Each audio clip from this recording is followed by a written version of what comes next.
مدینے آنے سے پہلے ایک شخص تھا، عبداللہ بن ابی سلول اس کا نام تھا۔ تو مدینے والے لوگ اس کو اپنا پیشوا مانتے تھے، اوس بھی خزرج بھی، اس کی تاج پوشی بھی کی، بڑی اس کی منتا تھی۔ جب حضور آ گئے تو اس کا کاروبار بند ہو گیا۔ اب لوگ یہ نہیں سمجھتے کہ میں غلط ہوں، لوگ کسی کے مفادات کو ٹھیس پہنچتی ہے تو مخالفت کرنے لگ جاتا ہے۔ اب اس کے حالات جب خراب ہوئے تو اس نے پتہ کیا کیا، جھوٹ موٹ کا کلمہ پڑھ لیا۔ سمجھ آ رہی ہے باتوں؟ جھوٹ موٹ کا، اور منافقوں کا ایک ٹولہ اس نے تیار کر لیا، جس کا قرآن مجید نے سورہ منافقون میں ذکر کیا۔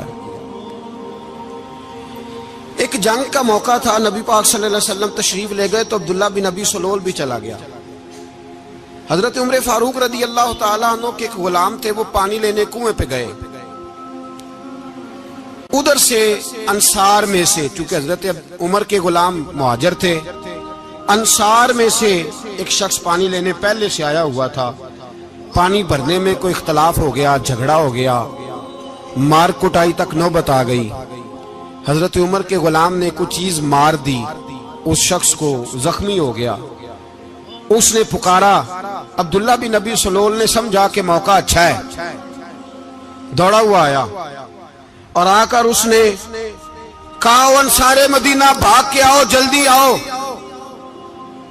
اور بڑے غلط جملے استعمال کیے۔ کہنے لگا، اگر ان لوگوں کو تم اپنا بچا کچا کھانے کو نہ دیتے مہاجروں کو تو آج یہ تمہارے سر پہ نہ بیٹھتے۔